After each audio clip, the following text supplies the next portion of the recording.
良かったですよ。はい。なんかにつながりそう。はい。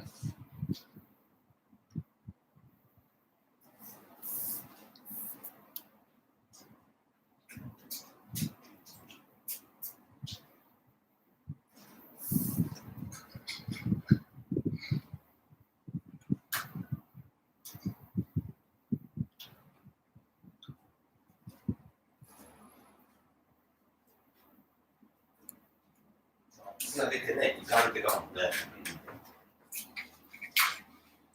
新規開業する人が入ってましたね。あ、そうなんや。あ、それは結構期待できるね。世田谷で開業を今からすると思うんです。でも1回目で結構告知ギリギリで告知して、これぐらい反応してくれるっていうのが、継続的にやったら、いけそう。いけそう。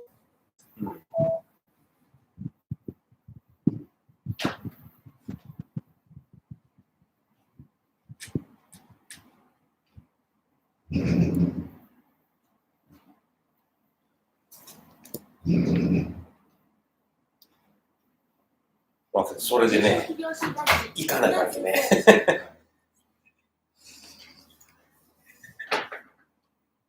けど、よかった。とりあえず、入ってくる。Наша розвідка аналізує усі сценарії, включно з найгіршими. Вона відзначає. 経済産業省より公開されました。月次支援金は終了、余った予算はそのまま事業復活支援金の予算へ振り替えられるという可能性が出てきております。一次支援金、月次支援金から事業復活支援金までの流れを知っておくと、事業復活支援金の延長や2回目の可能性が見えてくると思います。ということが本日の内容です。1番、月次支援金、経済産業省の最新情報公開。2、一次支援金と合わせ1000億円以上予算余ったもの。3、余り予算流用で事業復活支援金予算へ。4、経営協の一言、保険をかける人生ということで、今日はですね、月次支援金の余り予算は事業復活支援金へということでお伝えしてまいります。中小企業診断士、牧大先生。中小企業診断士 YouTuber の牧大です。この YouTube チャンネルでは給付金、補助金等の情報を日々配信しております。個人的な総見解を含みますので、正式正確な情報は担当省庁ホームページ等でご確認ください。なお、出典参照元については YouTube の概要欄に記載しておりますので、そちらの方から詳細をご確認ください。1番、月次支援金経済産業省の最新情報が公開になりました。実績出てきておりますけれども、2021年度のコロナ給付金、月次支援金なんですけれども、中小法人であれば月20万円まで、メルマガを頑張って書かない10万円までということで、中小法人であれば最大140万円、個人事業主フリーランス等であれば最大70万円までということでした。月次支援金2月7日時点で、申請件数は249万件、そして寄付件数は234万件、申請件数10月分に関しては32万件、寄付件数は30万件でした。最新版の2月21日の情報が公開されたんですけれども、件数変わらずということで動きが完全に止まったというところで、月次支援金がですね、ほぼほぼ後ろめというような状況になってきております。一次支援金と合わせ1000億円以上予算余った模様ということで、振り返ってみますと、これ2021年当初の情報なんですけれども、一次支援金という名称が当初なくてですね、売上の減少した中小事業者に対する一時金の支給ということで、一時金という名称が経済産業省の方で使われておりました。2021年1月15日時点の経済産業省の資料を確認しておきますと、中小法人は40万円以内、個人事業者等は20万円以内のですね、一時金を支給するというものでした。これはですね、2ヶ月分ということだったんですけれども、3日後、1月18日時点では資料が変わりまして、中小法人は60万円以内、個人事業者等は30万円以内の額を支給ということで、一時支援金という名称がですね、2021年1月18日時点で出てまいりました。2ヶ月分から3ヶ月分に期間が膨らんだというような状況です。資料の方も更新されまして、中小法人60万、個人事業者等30万円までということで、2021年の1月から3月、3ヶ月分ということで、1回の申請というのが一時支援金でした。そしてこの一時支援金、2021年1月29日に家賃支援給付金から2890億円が予算措置されました。家賃支援給付金がですね、1兆円以上余ったので、そこからですね、2890億円を一時金の方に振り替えたというようなところです。そして2月9日には閣議決定で予備費の方からですね、2490億円が当てられまして、5380億円のですね、一時支援金予算が登場してきました。家賃支援給付金がですね、大幅に余って、それをですね、一時支援金に振り替えた時の情報なんですけれども、経済産業省の2021年の情報を見ておきますと、一時支援金を給付することになった、そのためにですね、予算2890億円を当てる。それにあたってですね、家賃支援給付金の給付が想定よりも少なくなる見込みであることを踏まえて、家賃支援給付金の予算を有効活用し、一時支援金の給付に必要な金額を措置するために利用することとしましたということです。要はですね、家賃支援で余ったお金を一時支援金の方に振り替えますよというようなですね、措置が取られたわけです。そして、予算5380億円ということで、緊急事態宣言の影響緩和にかかる一時支援金ということで、予算が5380億円につきました。一時支援金だけで5380億円予算がついていたというような状況です。そして結果ですね、5380億円予算あったんですけれども、最終的には2221億円ということで、一時支援金ですね、終了しております。一時支援金、当初の予算5380億円ついていたんですけれども、実績が2221億円、余ったのはですね、3149億円となっております。この余った3149億円相当はですね、これも別次支援金の方になられたというような形になります。別次支援金、中小法人であれば月20万円で、個人事業主であれば月10万円が出ている。ということは予算が追加されまして、一時支援金と別次支援金で別1550億円という予算になりました。経済産業省の資料の方も、緊急事態宣言による影響を受けたものへの支援ということで、一時支援金のものと、それ以外にまん延防止等重点措置による影響を受けたものへの支援ということで、別次支援金というもので、一時支援金と別次支援金をですね、組み合わせたような、2つをセットにしたですね、資料が出てきました。もともと一時支援金だけで5380億円だったんですけれども、一時支援金と別次支援金を合わせて6550億円というのが、脱産予算が組まれたということになっております。内閣府のですね、資料を確認しておきますと、経済産業省の一時支援金、別次支援金の予算として、6979億円という予算が出ております。最終的に6979億円となったようです。こちら始まったですね、月次支援金なんですけれども、一時支援金が2021年1月から3月まで対象ということで、月次支援金に関しては、2021年4月分、5月分、6月分のですね、3ヶ月分が当初対象という形になっておりました。しかしですね、まん延防止等の延長、そして予算が余っているということで、4月、5月、6月だけではなくて、7月も対象になってですね、その4年になるとですね、今度は8月分の対象になりますということで、4、5、6、7、8まで対象、さらに延長ということになりまして、4、5、6、7、8、9月までですね、延長というのが示されて、結局ですね、その後、経済産業省が発表になりまして、10月分まで月次支援金による支援を行いますということになりました。月次支援金と4月、5月、6月の3ヶ月分のみが対象だったんですけれども、予算が消化されない、そしてまん延防止等重点措置が延長される等の影響でですね、7ヶ月に延長された。しかしですね、それでも予算が余るという結果になりました。事業区は支援金2021年11月から2022年3月までのですね、5ヶ月分を対象としますということで、予算に組まれているわけなんですけれども、予算の大幅余る見込みとなってまいりましたので、延長とか2回目、月次支援金と同様にですね、ある可能性があるというふうに想定されます。そして給付の実績は一時支援金が約2221億円。月次支援金は1件あたり13万円と計算しますと約3000億円となっておりまして、合計して5200億円程度しか使われていない、消化されていないというところかと思います。一時支援金、月次支援金の予算が6979億円あって、5200億円程度しか使われていないということで、ざっくり考えても1000億円から1800億円程度ですね、予算未消化の可能性があるということです。3、余った予算、有用で事業区間支援金予算へということで、余った予算はどこへ行くのかということで、過去何度予算の有用が行われています。家賃支援給付金で余ったものが一時支援金の方に向っておりますし、一時支援金で余ったもの、月次支援金と合算してですね、2つで組み合わせた予算ということになりました。持続化給付金の時を振り返ってみますと、家賃支援給付金で余った予算が持続化給付金に当てられた時はですね、財政法上認められている予算の流用というプロセスを活用し、予算書において経営革新、創業促進費という同一の項の下にですね、計上されている家賃支援給付金と持続化給付金との間で経費を融通するということで、予算の流用というのを使ってですね、持続化給付金から家賃支援給付金の方に予算を受け継いだということのようです。また別の制度になりますけれども、旅行の支援、GoTo トラベル、これ総務省の予算ですけれども、使い切れずに国庫返納、国にですね、予算を返すという見込みとなっております。今年の2月23日、毎日新聞の報道によりますと、GoTo トラベル予算1200億円、ご返納も再開で高いということで、1200億円がですね、国に返されるということのようです。また、追加の予算が8300億円と言っておりまして、これもですね、まだ余っているというような状況ということです。事業部活支援金予算 2.8 兆円ありますけれども、今の申請ペースを見てますと、大きく余る予想となっております。行き先はどこへ行くのかということで、対象付きの期間延長2回目、他の制度ですね、新しく申請の方に移行するということもあるかもしれませんし、GoTo トラベルのようにですね、使い切れずに国庫返納するということももしかしたらあるのかもしれません。ということで、4番、経営今日の一言、保険をかける人生ということで、今日の一言、保険は貧乏な人を余計に貧乏にする。保険は貧乏な人を余計に貧乏にする。ニューリッチの成功法則、高木浩二さんの本からです。生命保険などの保険だけでなく、人生にいろいろ保険をかけている人は多いかと思います。人生も経営もリスクを減らすことばかり考えていると、それに多大なコストや労力を使ってしまう。結果的には自分の可能性を捨ててしまいかねないというところもあるかもしれません。リスクを取ることを極端に恐れていけば、事業の持続的発展も人生のラットレースから抜け出すこともできないということで、今日の一言。保険は貧乏な人を余計に貧乏にする。ニューリッチの成功法則という本からご紹介しました。本日のまとめです。月次支援金、給付はですね、ほぼ止まって終わるような状況となっております。1000億円以上軽くですね、予算は余っているというような模様となっております。予算の有用等でですね、事業復活支援金の方に予算が流れるというふうに思われますし、さらに予算に2兆8000億円あるですね、事業復活支援金予算余ると思われますので、それもですね、今後何か別のものに使われるかと思います。ちなみに総務省予算のですね、GoToトラベル、旅行関連に関しては、7200億円が使い切れず、国へ返すというような段取りになっております。さらにですね、GoToトラベル8300億円予算があるんですけれども、使い切れるのかというような状況です。ということで、正義と正義が戦うのが戦争。誰かの正義は誰かの悪。ということで、正義の反対側を見ながら共に生き残っていきましょう。それではまた皆さんお会いしましょう。See you。中小企業診断士、牧内先生。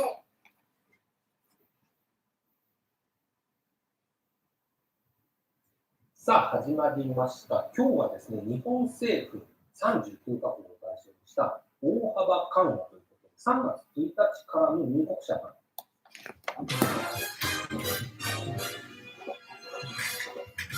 はい、お疲れ様です。相変わらずに新しいシス戦争で始まってしまいましたね。ウクライナで、ロシアがウクライナに攻め込んだということで、戦争が始まっています。実はですね、2月25日金曜日ですね、フィリピンで中東化革命して、いわゆるテロ化計画記念日祝日がお休みだった。僕は実はですね、ピープルパー革命の学校が休みになるので、息子と一緒に金曜日の前日の木曜日ですか。明日は学校休みだね。だから今日はちょっと家を出てない映画見に行ったっていう感じですね。家に息子と一緒に出かけてます。スカイラーメン見てます。長い話だったんです。この日にロシアでウクライナが起こったということで、なるほど、こんな日に戦争が起こりますかというような思いで、僕はフィリピンからそのメッセージを受けました。ピープルパワー革命っていうのは、有名だった。エルサ革命って有名だった。そうですね。皆さんご存知の通りですけども、マルコス政権、アメリカの実際政権が民主の光に倒された。そういう革命だった。なんで倒されたかというと、昔、指導力で、倒された。そうか、でもなかなか一人で珍しい。民主主義革命ですね。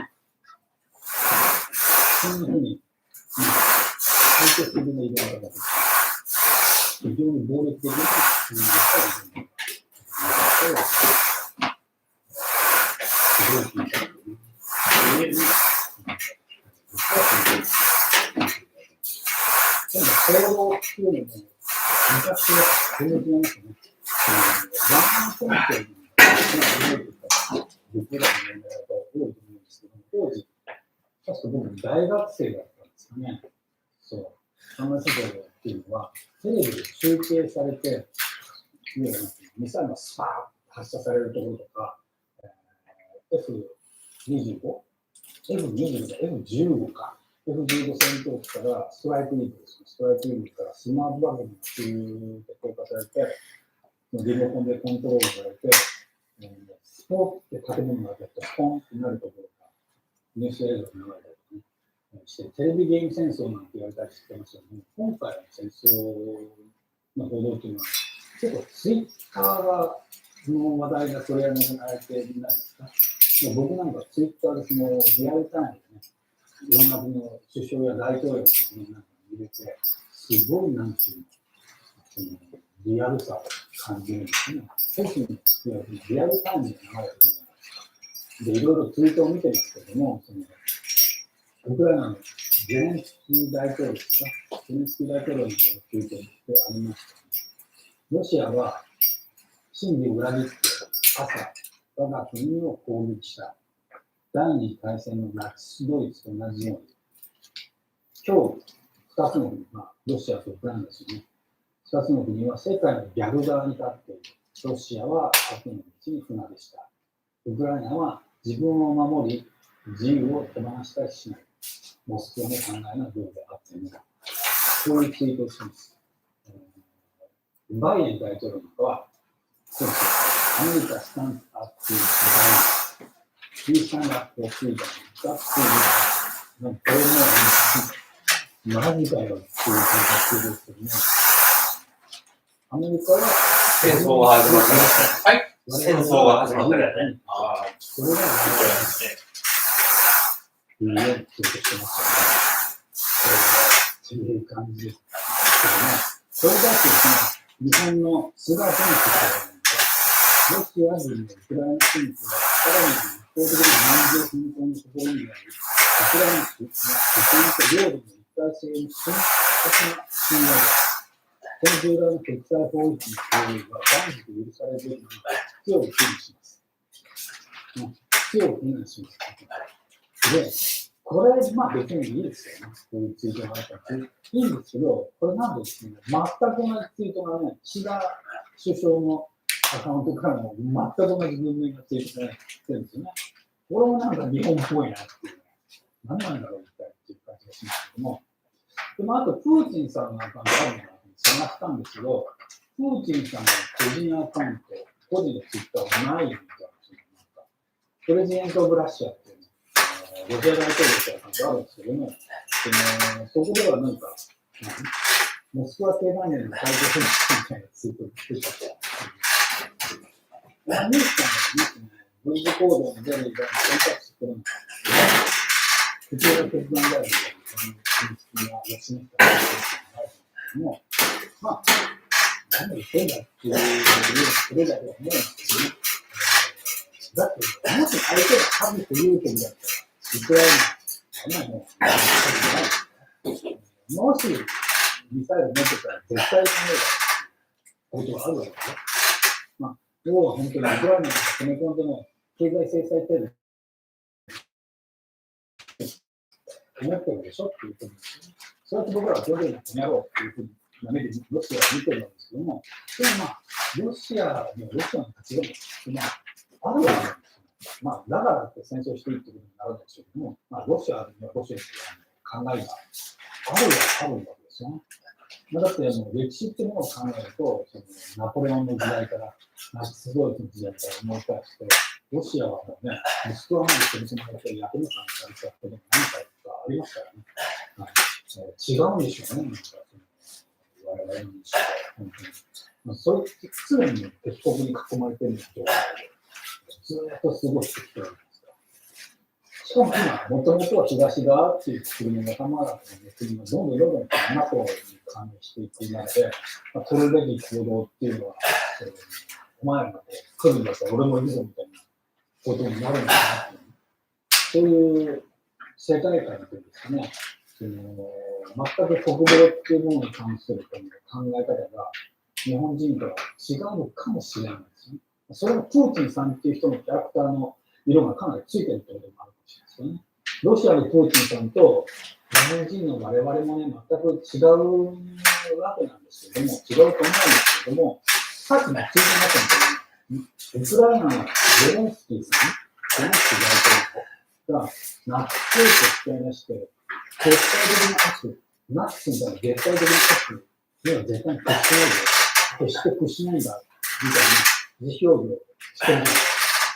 日本人の我々としてはどうですか、そっちになるほどとは、心から思えないみたいなことで日本人の僕らが抱える第二次世界大戦のトラウマみたいなのってあると思うんですけど、そんなのが一つに、罪悪感みたいなのを、僕なんかは、まさに戦争を知らない世代ですけども、なんとなくやっぱり罪悪感みたいなのが、今の持っていて、罪悪感があるもんだから、ナチスだけが絶対的に彼が断罪できないみたいな、そういうことに対してちょっと危険を感じるみたいなことってあるような気がしますね。かといって、アメリカはいじめを許しません。それが俺だってないからみたいな。そういうのを見てるともう、ちょっとお前何様なんだっていうような気分になるんですよね。あれですね、ここでこういう話をね、どんどんしてると、子供がシネマにはまってしまうので、切り上げていきますけども、最後にですね、フィリピンのドゥテルテ大統領が、このピープル革命という、フィリピン国民に送ったメッセージというのがありますので、これをね、日本語で訳して読み上げます。タイトルはまさにそのままメッセージ。メッセージ。ピープル革命の記念日に、フィリピンの国民の皆さん、心からのご挨拶をしたいと思います。36年前のこと、何百万人ものフィリピン人が民主主義を取り戻すためにエドさんに集め、ピープルパワー革命は今でも私たちの地域に3年の時です。それが団結、協力、誠意があれば、人を愛すことは何もないんだということを考えさせて、民主主義を守るために戦った先人たちの勇気と団結に注意しなくてはならない。この平和で希望力、そのような実践を生かし続けている人たちに注意したい。そういう番組で、誠実で効果的な教育を行ってくれる公務員の最大の給与、支援活動を行ってくれた給与のボランティアマン、それから、COVID-19 パンデミックに企業にお金さんに提供されている国民からの彼らは日常生活の中でピープルパワー革命の真髄を表していると言えます。彼らのヒロイズム、自己犠牲、協調性を見習おうじゃありませんか。現在の困難から立ち直り、より良いフィリピンに向かって前進する。すべてのフィリピン国民にまぶはい。ロリをロア・トゥテル。こういうメッセージが、大統領府から送られています。なんてことはないね、のんきなメッセージのっていうか、のんきなメッセージなんですけども、僕にはね、歴史に学べって言ってるように聞こえました。先人がね、せっかく勝ち取った民主主義じゃないかということですよね。先人が民主主義を無駄したくないなら、ありがとうございました。民主主義っていう土台に何か少しでも積めていきたいと思うなら積めていかなきゃいけないじゃないか。だとしたらそんなひどいことってできないはずでしょ。なんてね、頑固なじいさん言ってるような気がしました。ズベルさんのことはね、調子になると、だからワクチン打たないで帰るとか、打つことは言い出しかねないんだけども、ではあるんだけどもね、このね、戦争が始まってしまったにね、大統領が、76歳の大統領が国民に送ったメッセージ、おじいちゃん大統領ですね、先人が残してくれた民主主義の上に、今の日々の日常生活があるんだぞというこのメッセージですよ。さすがにね、76歳になって大統領がやってるじいさんだけあって、なかなか団地がちょっとね、実はあるというふうに思いました。ねでも、バイデンさんは確か79歳か、3つ目なんですよね。でもちょっとあれじゃないです、その人格の深みっていうので言ったら、ドゥテルテさん、負けてないかもよみたいなことを思いましたね。はい。という感じで今日はこんな感じで何かじゃあ、バイバイ。バイバイ。バイバイ。バイバイ。さすが。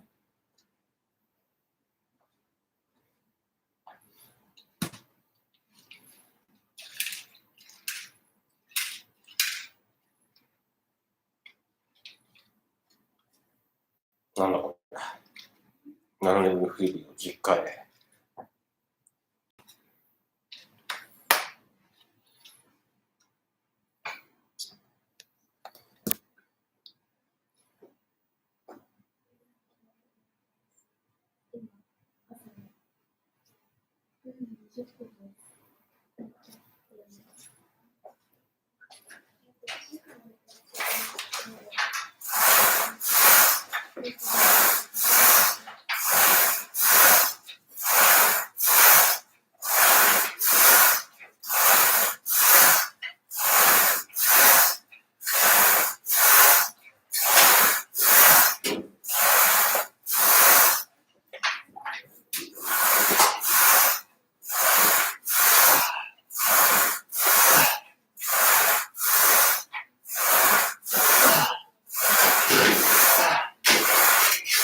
な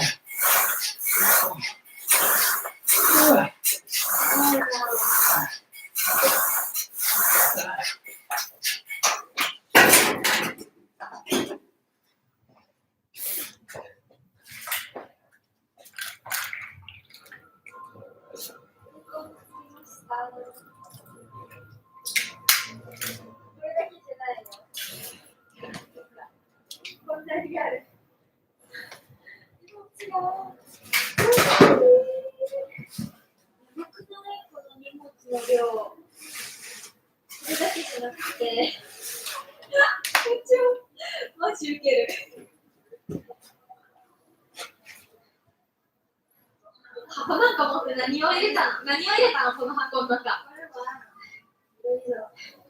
お土産です。チョコレートハッピー。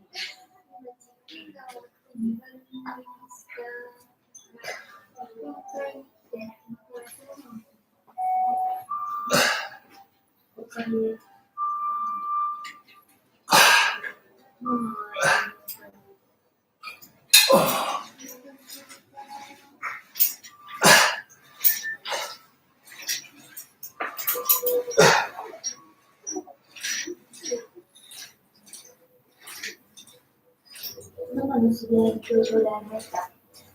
いつも言われてる。ね、なんで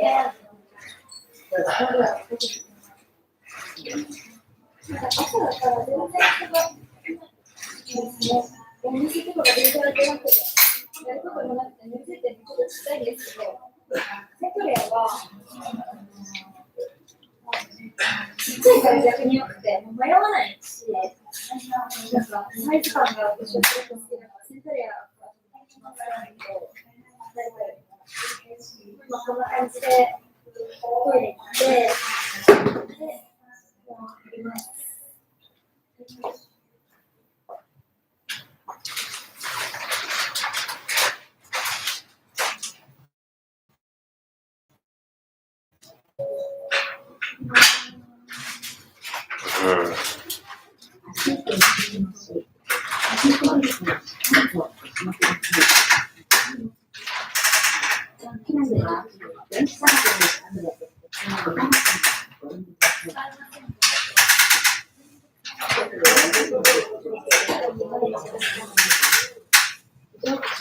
やっぱりそうだよな。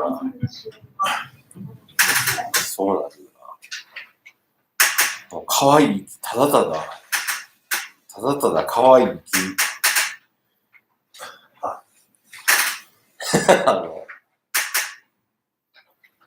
登録したって感じ。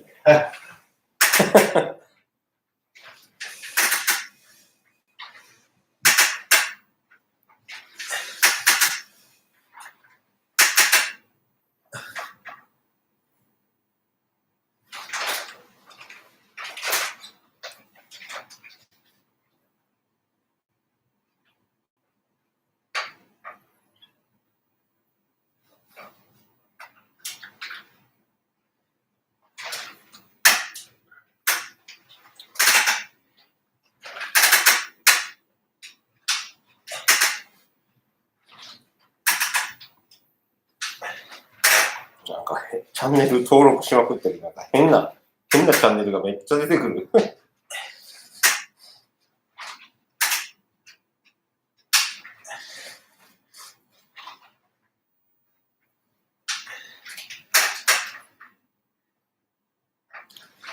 あんまり更新してないけどな。だから出てこないな。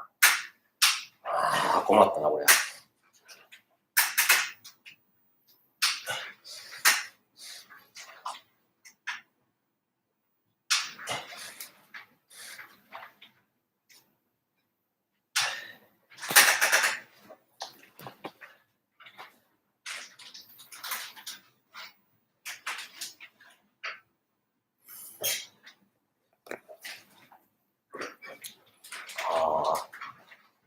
困ったな。アティックツアーズのやつ見ても、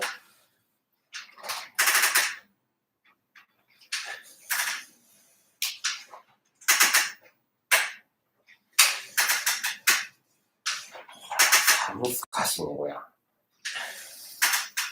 みんな、出せてないもん、全然。動画を。もうこんな時はもう島アイランド TV しかないね。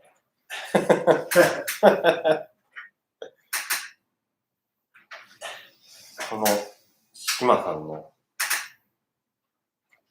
しょうがない。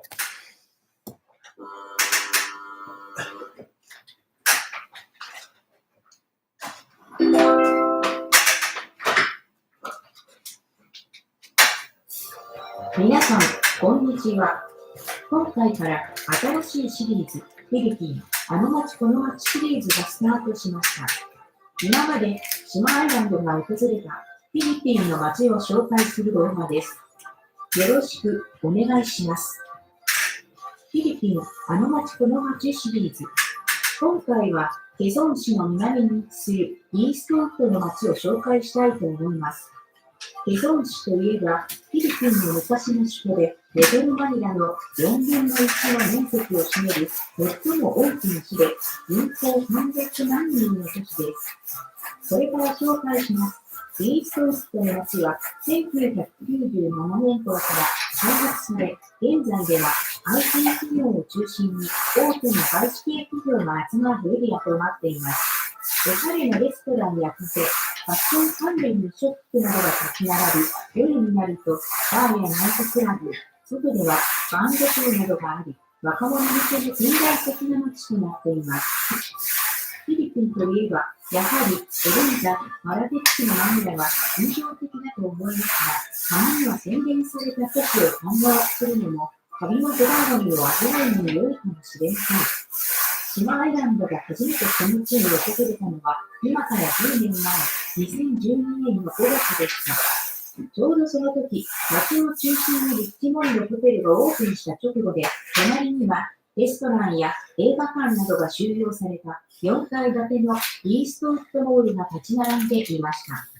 今回は、イーストウッドの街並みとランドマークとなるリッチモンドホテルを紹介しようと思います。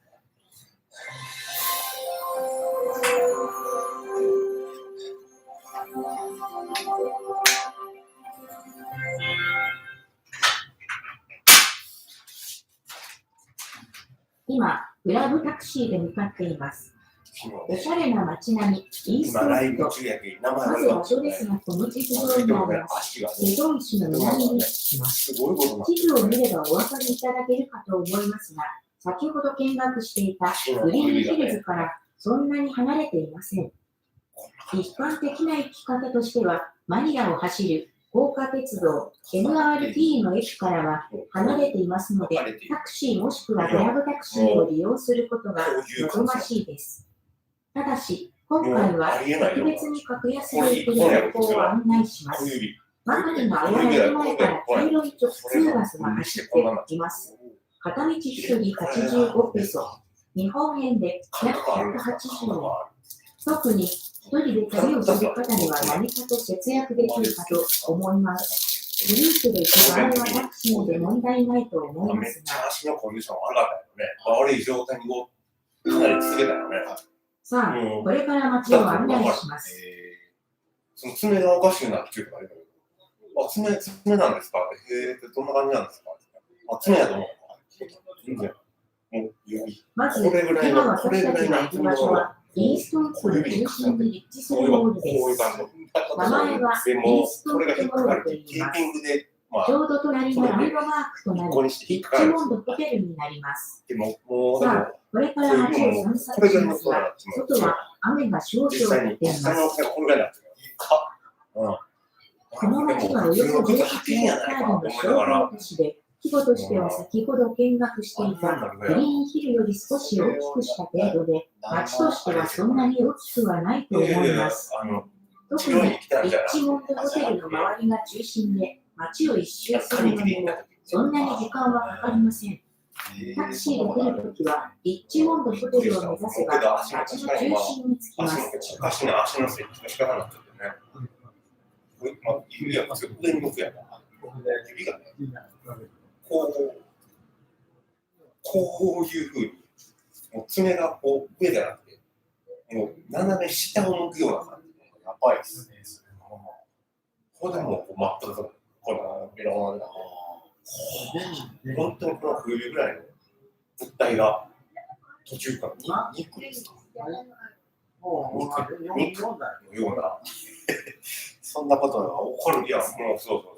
まあ、筋肉はないやろうけど、まあ、そんな日本に見えるぐらいの、指が日本に見えるぐらいの大きさの物現在体が、上リッチモンドホテルの周辺を歩いています。本当にこの辺りはイーストウッドの中心になります。それを、知ってそうな先生に聞いたら、出てもらえて、そんなに知らないんですよ。島アイランドは2012年に日本を訪れているそうですが、すっかり景色が変わったと言っています。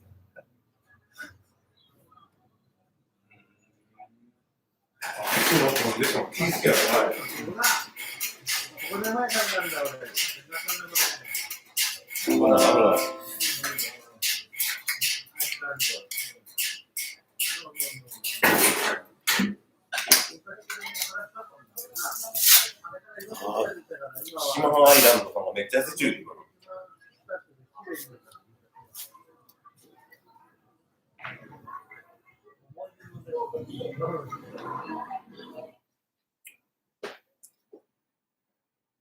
時間はかかりません。タクシーで来るときは、リッチモンドホテルを目指せば、街の中心に着きます。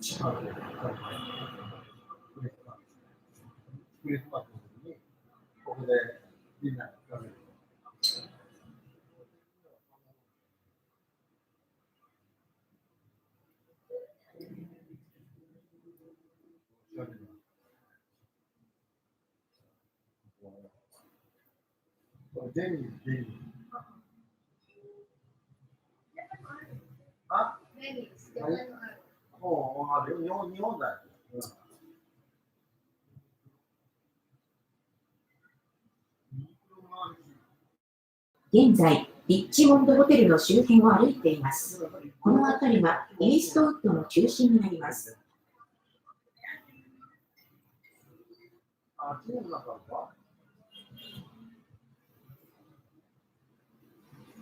島アイランドは2012年にここに訪れているそうですが、すっかり景色が変わったと言っています。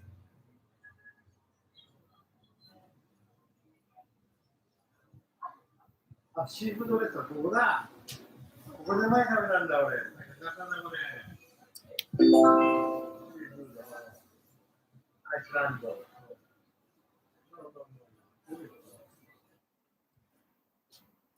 島アイランドは痩せ中だ。痩せ中って言ってもやっぱ太っちゅうね。見る島アイランドの島さんが痩せ中ね。これでも痩せ中。あれからいろんな店ができたから今はあれだけど、あの店が一番近くで綺麗になる。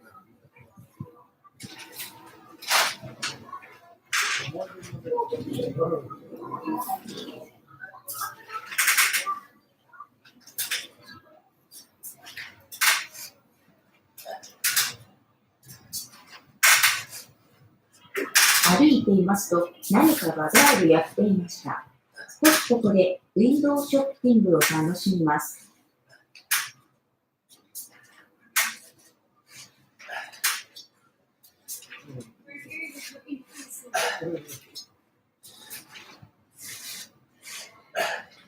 この日は2018年10月16日の火曜日でした。この時から6年前、2012年の時と比べまして、新しい建物がたくさん建築されていました。フィリピンの至る町に訪れても同じような現象が見られます。それだけ経済が発展しているということでしょうか。本当に目を見張るものがあります。以上、イーストウッドの街の案内でした。またこの日の半年後にもこの街に訪れています。2019年4月になりますが、その時の夜の雰囲気を味わってください。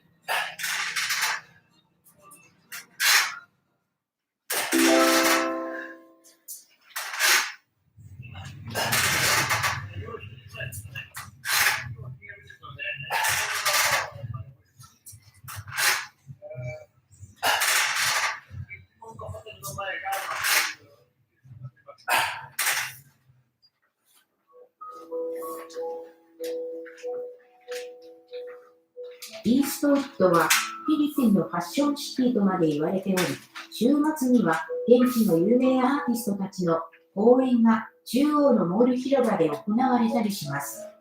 街はサラリーマンや OL たちの姿が行き交う昼の顔と、おしゃれなレストランやバー、ライブバンド目当てに多くの若者が集まる活気あふれるスポットとしての夜の顔が混在します。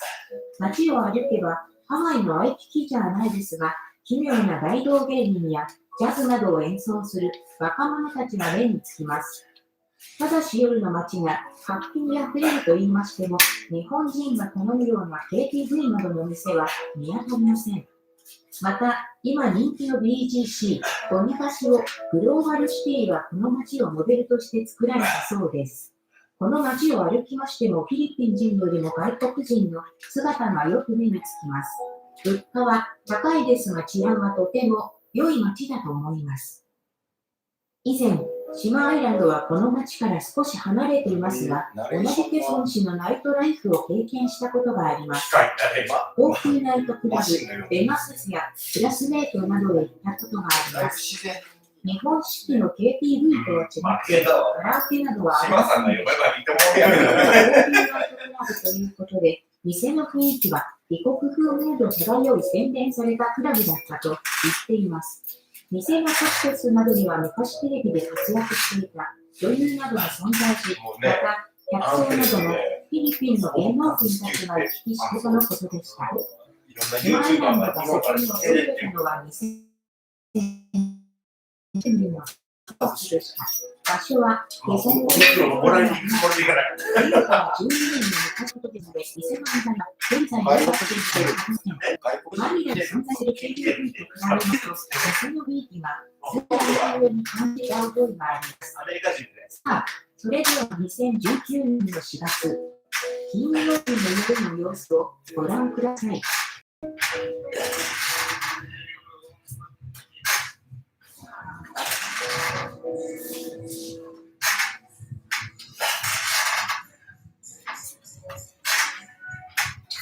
トリストの、夜の街を歩いております。この日はですね、週末でした。2019年、4月ですか。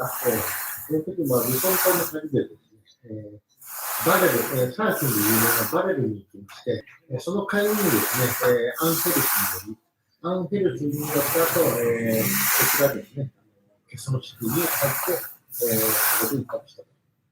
この時泊まったホテルがですね、リッチモンドホテルに泊まりました。前々からですね、泊まりたかった綺麗なホテルです。一度は泊まっていいかなと思っております。夜ですね、いろいろと街を歩いております。なんか、街自体はそんなに広いわけじゃありませんので、その子を出せろと思ったのに、またいつも通り。リッチモンドホテルです。ここのホテルに泊まりました。後でご案内しようと。あと今ですね、走っていった黄色いバスがあるんですね。あれはですね、アヤラまで直通バスです。アヤラまでですね、行くバスです。ちょうど料金が85ペソですね。帰りはね、ここから黄色いバスに乗って、アヤラ、一つ手前の、シャングリラのホテルのすぐ真ん前でも泊まりましたので、そこで降りましてね、あの時確か私はシャングリラホテルに泊まっています。夜の散歩でした。時間にして1時間ぐらいでした。さあ、それではこれから島アイランドが泊まりましたリッチモンドホテルの案内をします。よろしくどうぞ。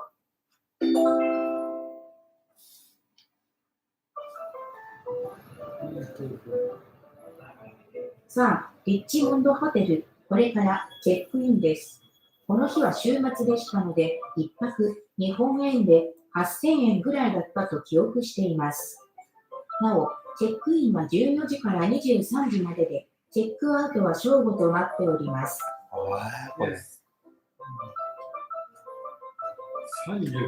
チェックインして部屋に向かいます。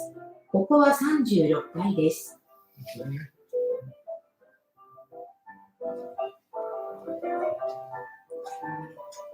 これや、これや。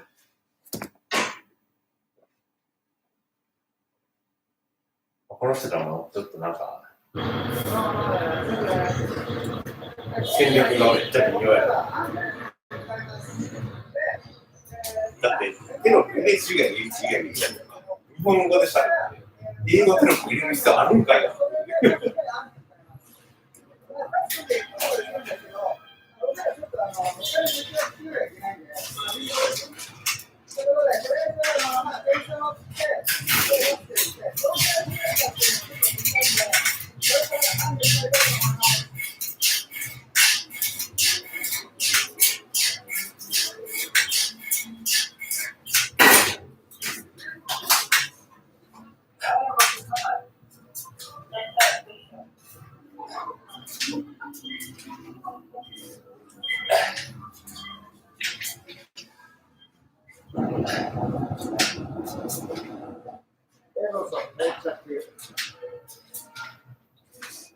で、ここから今歩いてバスのパイプ下まで行きます。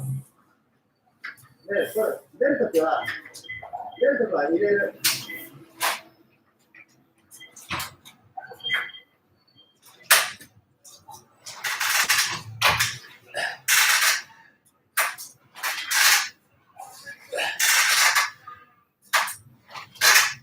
で、ここにも一応マーケットって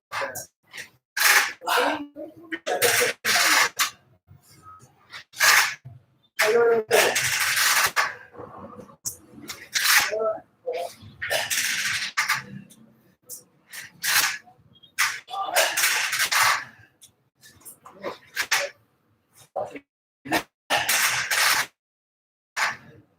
してないから、それじゃあ、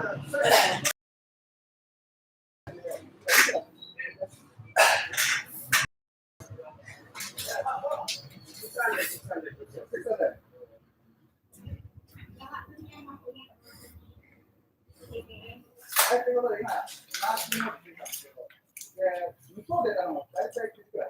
で、今、11時間なんで、まあ、大体2時間半。そんなもんじゃないですね。で、そういうタクシースカウトとか、そういうのは何もなかったんで、うまくいっておりました。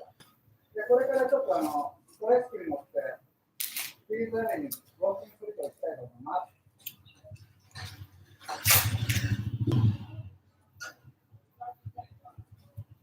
はい、ついに来ました、アンフェルス。そう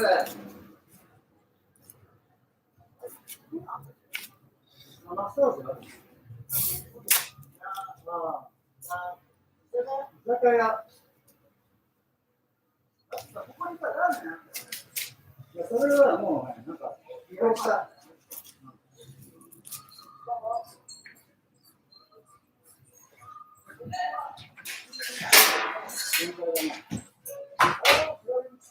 クライミックス潰れてるね。クローズ。で、これ、合うが、じゃあ、これでね。ちょっとヒールの暗記です。ウォークアラウンドセクション。ウォーキングストリートでで、す。ここが、合う。これかな。これや。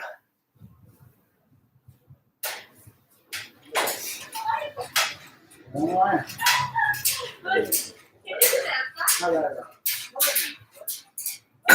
久しぶりじゃん、とりあえず。カメラにこれ日本人ですか。多分ハーフ。可愛らしい。あなたはシンデレラで。はい、ということで、これからなんですけど、YouTuber の男女杯各種に会いに行こうと思います。で、今ここにいるのが、アンヘルス在住で、私知ってるっていうことで、今から聞いていきたいと思います。はい、Let's go! 時間に来ました。ジパング絶対僕見たことあると思う。なんでこんなジパングとかつけてるやろうと思ったわ。多分あそこのストリートの中にあるんですか。じゃあ、いやどうも。僕らから言ったらいつもその店はセントラルパークタワーホテル向かう道の右手にあったと思う。あ、そうですか。あの辺り。日本人のハーフのサシさんがやりに。じゃあ、今、別になとか、時間も取れました。とりあえず、乾杯しますか。もうつい最近。この人だから2月11日で、日本、フィリピンがツーリストビザで解禁されてるから、もうそこで乗り込んでる。何時間前。最近ですね。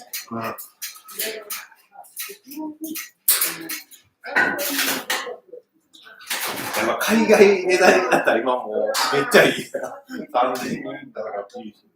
そうですね。勝手にやってます。はい。本当に登録してくれた方ありがとうございます。はい。いや、とりあえず、この後、この人なんかちょっと若干タガログぶつかる。よっぽど慣れちたこ焼き来たよ。これがあんちゃんが作ったたこ焼きか。美味しそうだな。どう？何？たこ焼きの感想は？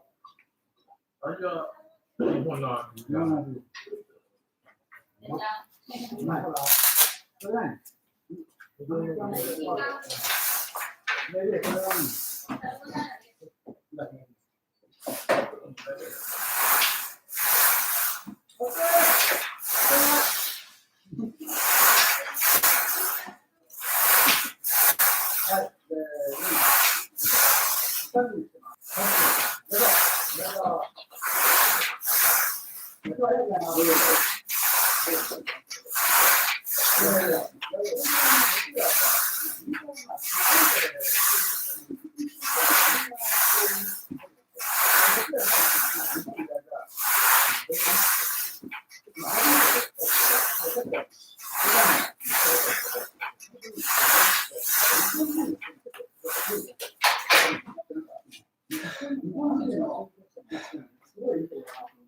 これは終了ですか。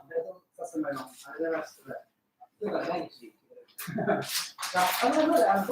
れ様です。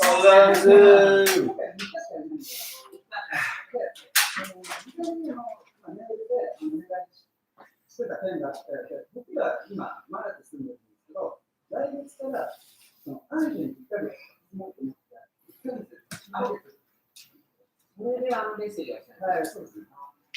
この人たちはね、何してるんだろうね、仕事は。実業は何だろ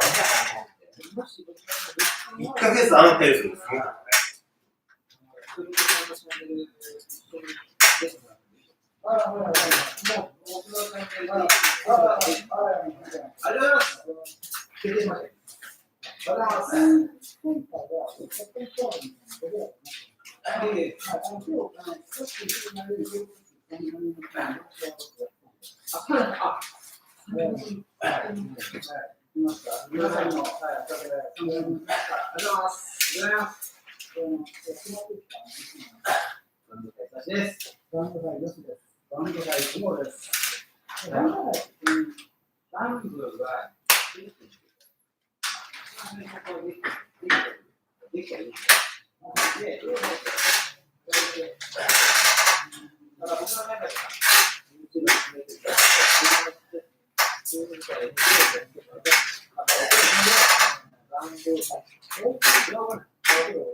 こと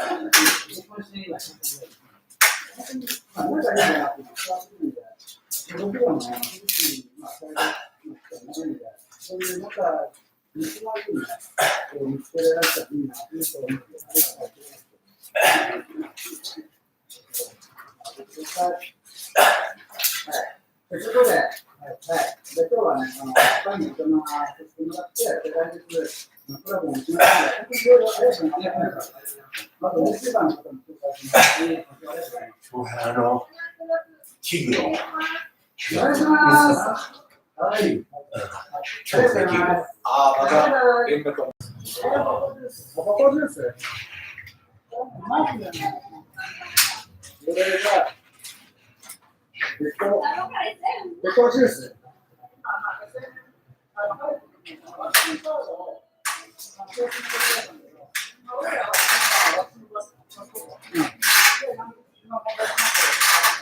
でもほら、ここにあるよ。そう、これだよ、これ。こいつを本当は欲しかったの。まだでも俺にフィリピンのお土産っていうか、こういうのある。かわいい。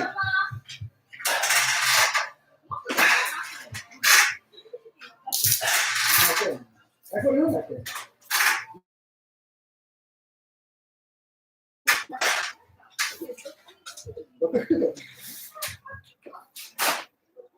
アンヘレスだよ。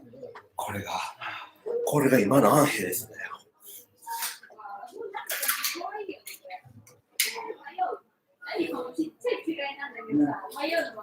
まあ、俺の意見として、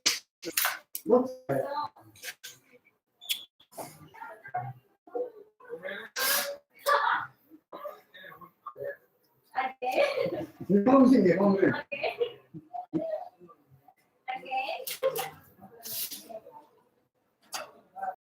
クラブやろ。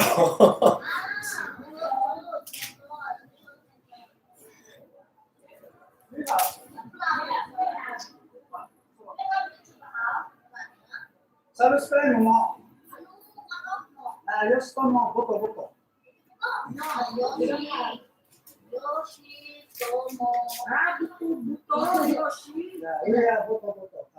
Yoshi, like Yoshi. I see Yoshi. Then this is Homo. My friend called me Homo. You can call me. So you look what's so handsome. My friend called me Homo. But you can call me tonight. You can call me Honey tonight. You can call me tonight. 今夜って呼んでいいよ。今夜俺を呼んでいいよ。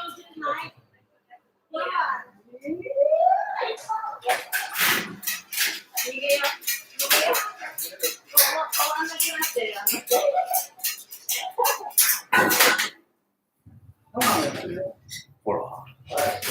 おお、確かに普通に決まってます。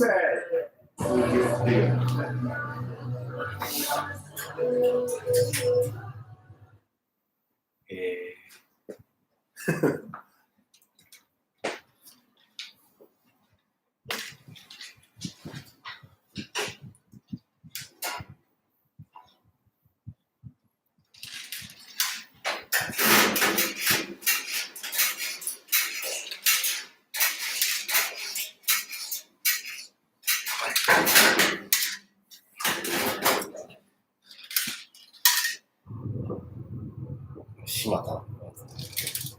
温泉に使って体もリフレッシュしたところで、バイクに今からディズニー乗り場まで送ってもらいます。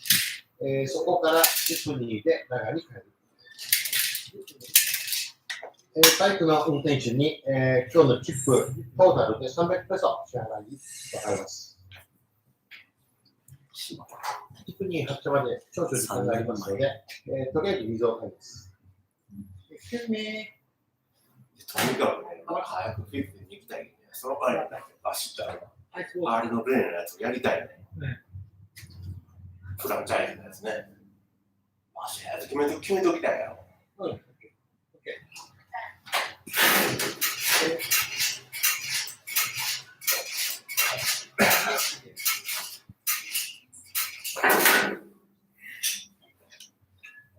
きめ込み、きめ続きをきめ込みでおきたいの。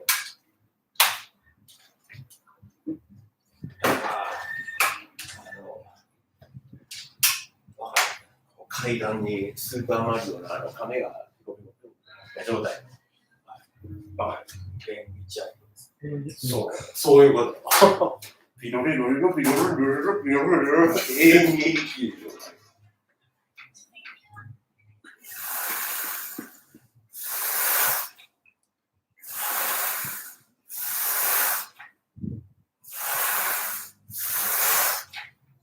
さあ、この時点で中へ入ります。時間は約30分くらいです。26ペソです。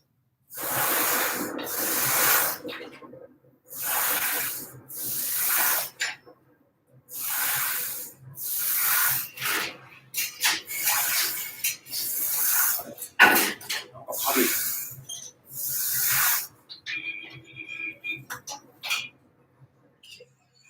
中に近づくと乗客の数も増えています。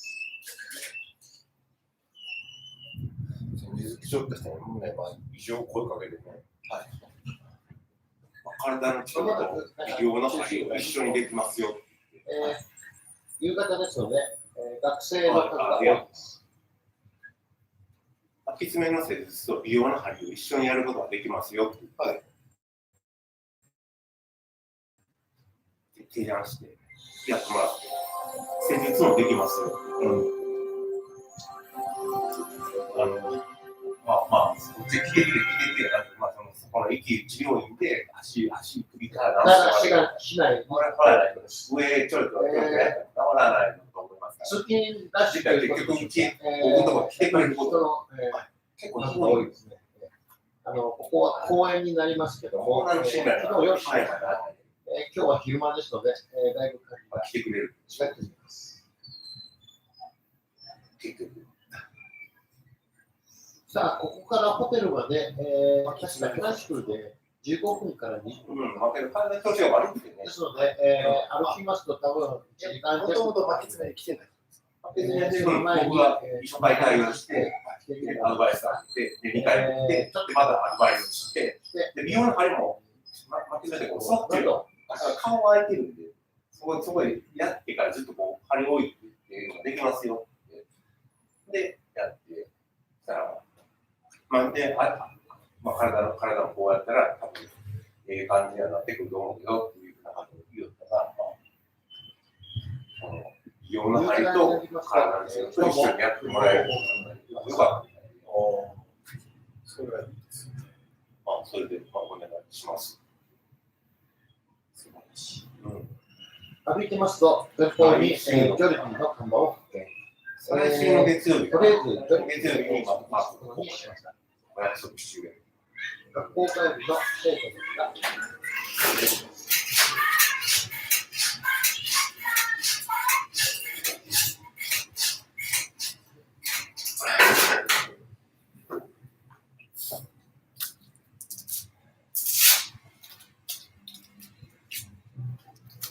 あれとのね、いろんな針との組み合わせってやっぱいると思う。この私の好きなというのは、スパゲッティですね。いつも定番になりますけど、ソフトドリンクとスパゲッティ多いですね。スパゲッティ。スパゲッティ。and cola. Cola. Spaghetti big size. Right.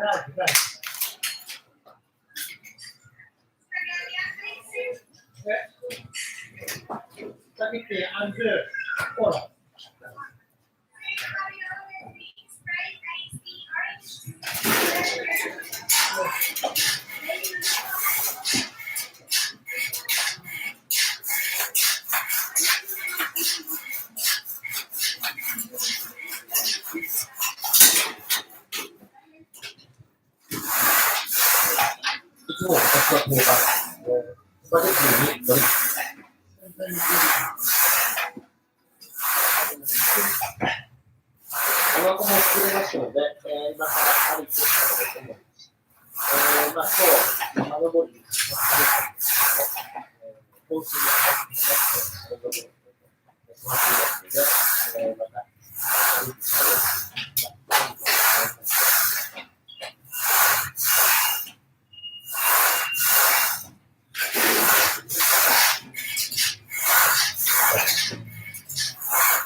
またまた、あれや、スパムや。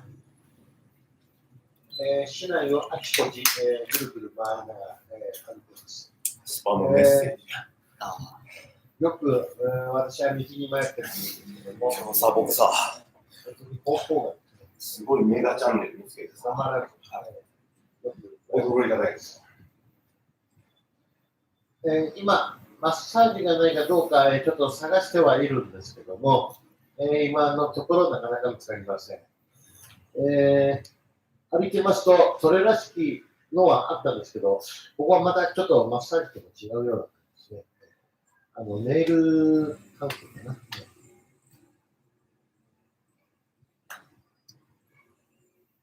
おー。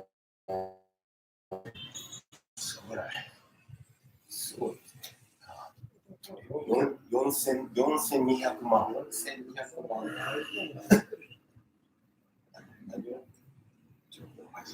まあなんかペパロンとかよくとか。健康系ですか？じゃないかな。ライトサイト。ペパロン持ったんだけど、true purpose of $26 iPhone will save you time and money。近年なんかお得情報では、バイクが、ちょっとした豆知識。しているようになります。うん。ですので、バイクのお店も結構よくあちょっといいやつ。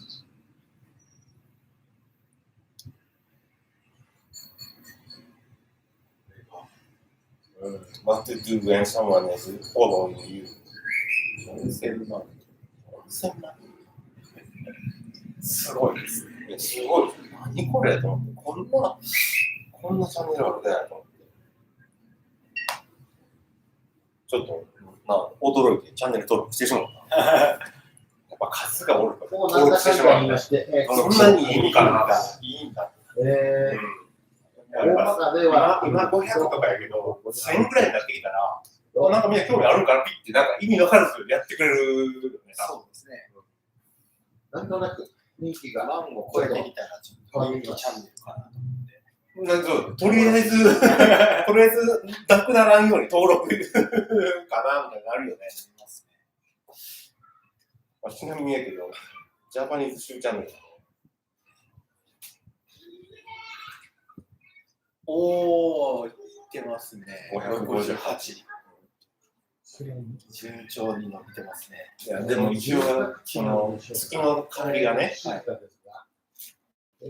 と企画上の3月4日だから、そこまでの一つとして、1000行きたいなと思って、結構頑張ってやりぐらいは、めっちゃ、もう、なんていうか、1日1回ずつ上げていこうと思ったけど、住宅地ペース的にもうあと残りの日が考えたら無理やと思って、もう、なんていうか、新規が入る、いわゆるこう、新規のルートをなるべく用意して、よし、かもと、有料でしてからかもって。見えますね。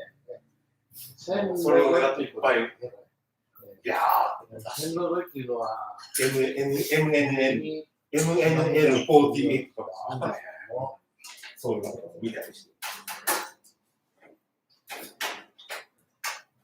めっちゃ頑張る。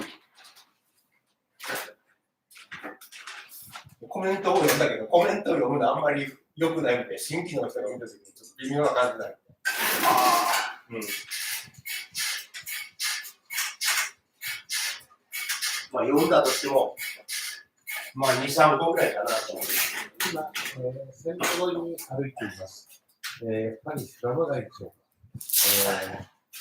ゴミもたくさん、ありますね。結構広範囲になっています。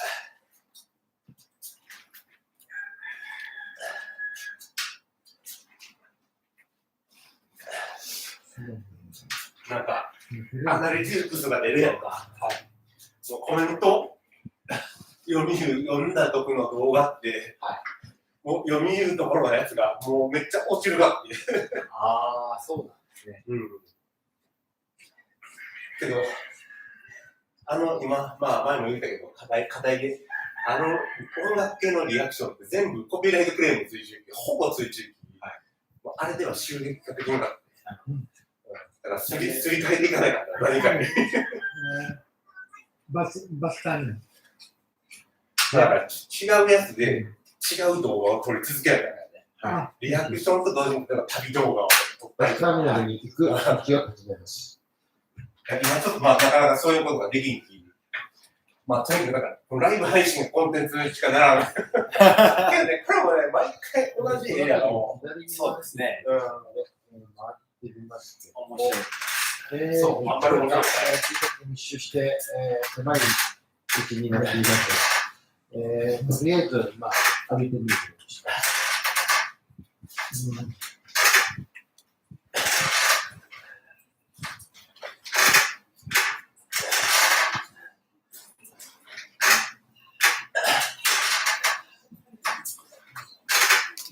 まっすぐ狭い路地を歩いています。路地を抜けますと、広場が見えてきます。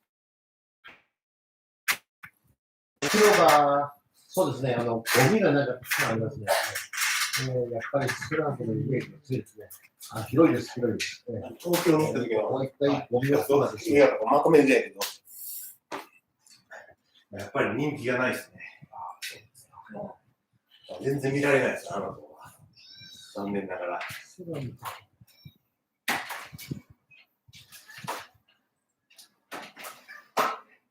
見られんけど、いつか見られるために置いてないからね。そうですね。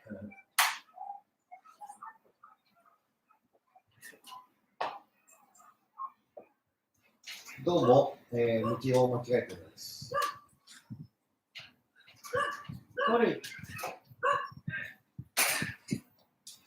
バスターミナル。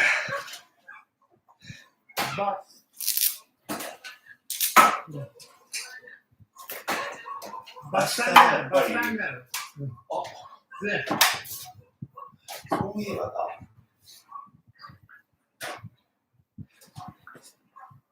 今回のセミナー機能を作った人多いです。じゃあ、2人の男性。文字間違えたの。フォローアップ講座の懇親会とか。また、元のネタに戻り、その路になり、いいタイミングや。その先の路地を、接触機会を増やしていかというか、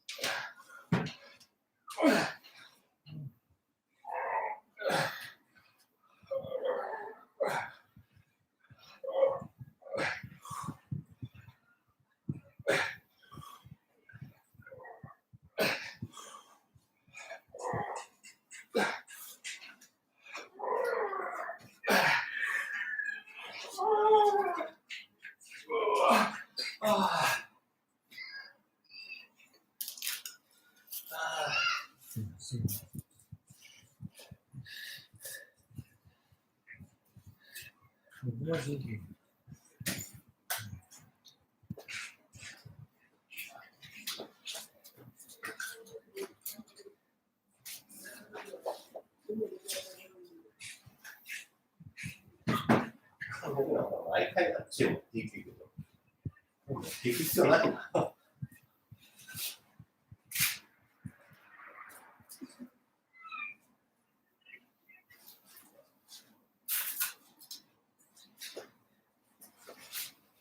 線路上が遊びになって、市民の生活の場ですね。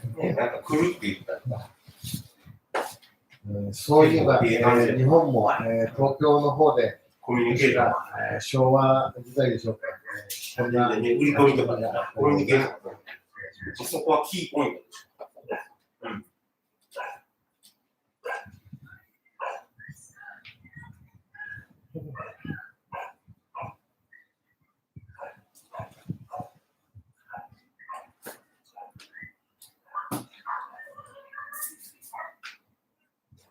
こ